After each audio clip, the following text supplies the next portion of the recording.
2024-2025 öğrenmek yılı yaklaştı kendi sonuna. Hem de belli ki bu vakit çıkışları yapıyorlar. Böyle öğretme kurumları nece müzik okulu, resim okulu. Dmitri Savastin adına Komrat'taki resim uşak okulu diplomları artık 39 başarına verdi. Yurtulu oluşta payaldı dilsadi başaranlar öğreticiler ama analar babalar da mutlaka. Burada diplomlar, burada başışlar, burada emosiyalar, pozitif gülüşler hem de öğreticilerin yüzlerinde güzel sağlıcaklaşmak bakışlar. Bunu biz gördük bu oluşum sırasında. İnterviüde tanıştık hem de açıkladık o öğreticileri hangileri başardılar, kendi başaranlarını kol verirler. Onlarda da kiminde 8, kiminde 9, kiminde 7 başaran dil önemli. Bütünden 3 filialda hangisinde çalışıyorlar.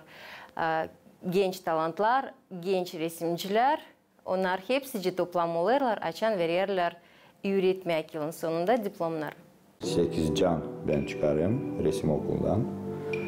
Hepsi ben sayarım hani kahve, dayaklı. Devam işte onları bırakayım. İçine yol Yavuz da lazımsa yapma resim, çizme bir iş. Ben bileyim hani onları yap çıkardım. Var birkaç kişi de hangileri bakarlar ileri doğru kaldırmak kendi yurtunu daha yukarı. Ben sanırım çıkarıyorum ya.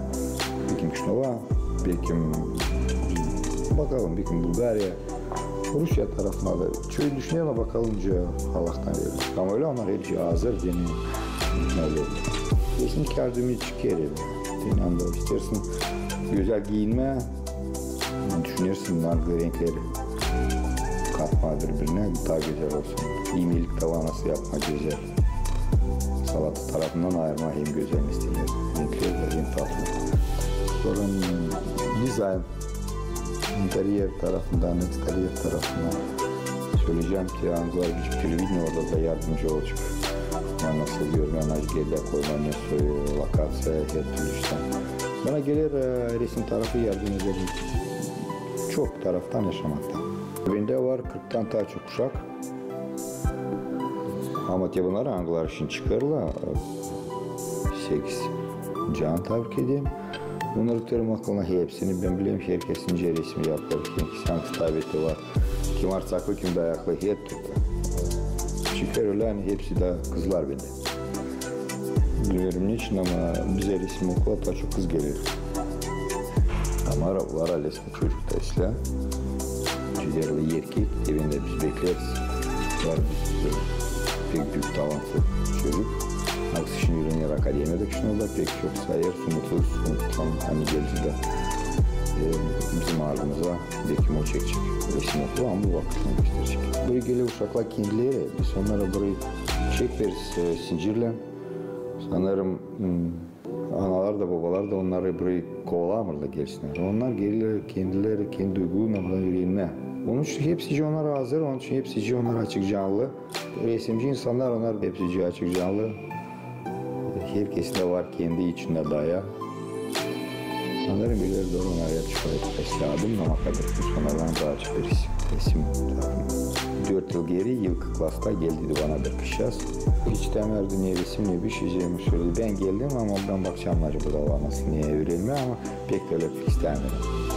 Severdi resim yapmayı bu Japonya tarafından, Amerika tarafından bu tür şeyler. Hangileri biz burada bakır silme takızız. Onlar bize taçı köstek koyarlar öğretmeye uşağınlıklar. Bakarlar televizyondan, sosyetlerden de çizerler bu işler. Hangilerine lan kurtulma. Ve ben 2 yıl içinde verdim ona interes edin çeketsin çalışmanın ciddi bir daha çeketiler de o yüzden resimleri yaptı bizim adetleri görmeye onun için bitki resimleri tamam var nasıl görmeye daha anlayışına sanıyor hepten değişti kız büyüdü şimdi düşünüyor ki ne dizayn tarafından ileri doğru uşaklar pek değişirler ama tabii ki Tolem kendisi istesin nasıl kim yürüyer onu açsın onu öbür taraftan hangisinden lazım duysun biraz daha geniş. Yurttan göstereceğim bu resim okulu canlı yurttan. Canlı. Şu uşaklar gelirler buraya, halesi açılırlar da, açıklanırlar da. Zerim ben bilmiyorum ki okullarda onlar orada biraz bezbel daha zor olsa şaşan buraya gelirler, onlar kendilerini duyarlar, hani bu ikinci yer onlar. Onlara ki babalara ben sanırım hani biz için sihir ediyoruz. Duyarsın sen uşağınızdan uşaklar isterler, severler, isim çizme, isterler yüreğine buna. Bir 9 yaşlı makar heması olsun, getirin onları buraya.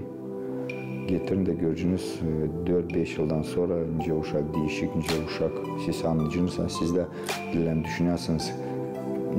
Nice yerlerdir o gıcık, onu da şimdi olacak öğrenmiş. Çok naşı anlayacak, çok naşı becerecek. Yani Vanna Hales Historia Kursu'nun tarafından pek çok açıklar. Uşaklar, kızlar da estetik tarafından, kültür tarafından. Nişkileri layıkına da birinci sokaklar da nişkileri düşünme, birinci sokaklar çöğünüş, analar, babalar tanımlar aldı. Onlar siz yaptığınız uşaklar, nişkileri onlar büyüyorlar da. Böyle çıkıyorlar, ne söyleyeceğiz bu lafları katma, çençkileri alatma. Bu büyük bir fayda. Varsa da kolay, kim ister, getirin uşakları, biz alacağız. Resimciler onlar öyle bir ince canlı olsa, ince telleri canlısında yani duyarlar. Onlar şolar bütün dünyada da kim erkek resim de yaparlar bu işte. Sağlık da olsun. Bunlar şimdi söyleyeceğim. Kalan ne bizde var hepsimizde. Uşaklarda da olacak. Ben de bu yıl 6 uşak bitirdiler okulu. İyi başardılar. Zordu diye için söylemem lazımdı. Hem okulu kullanma hem de resim okulu. Birazcık zorca ama biz üreticiler çalıştık. Onlara anlama, hani onlara birazcık zor. Hem de birazcık verirdik onlara iyi bir iş. Çünkü yeni yetiştirme bu programı okulun. Hem de baktık hani onlar bu yıl bitirirler, bitki çalıştık yine onlar daha yüksek kurda göstersinler kendi işlerini, çalışmalarını. Sağlık ileri doğru. Hem de kim azıcık ileri doğru bu zanatı yapacak isteyecekler çalışma, öğrenme. Ben sanırım ki biz olacağız onlara bakmarak hani onlar bitirdiler okulu. Çalışırız yardım etmeye ileri doğru. Çünkü biz de şimdiden yaşlıyız da isteriz ki yardım bize gelsin buraya okula dönsünler. 8 uşak bitiriyor bu yıl okulu. Ben onları hepsini seviyorum. Onlar güzel çalıştılar bu yıl. Hepsi farklı uşaklar. Hepsi güzel çalıştılar bu yıl. Ben isterim bütün canımdan söylemeye onlara bırakmasınlar bu zanadı da çalıştılar ileride. Burada onlar öğrenirler, tanıma bu dünyayı. Ne kadar var bu dünyada ressamlar, skulptörler, arhitektörler. Biz onları öğreneceğiz, tanışırız bu işle da vereyim onlara kuvvet ileride de gittiler. Сегодняшний день означает то, что я окончил художественную школу, и у меня открылись больше дверей в жизни. Все эти 4 года, когда я учился в художке, было очень много ярких моментов, выигрышей в выставках. Сегодняшний день значит, что я окончила художественную школу, что впереди новые какие-то открытия, новый опыт. Большое спасибо преподавателям, что они с нами были все это время, наставляли нас, помогали нам, направляли нас, учили. Очень многое мы от них взяли.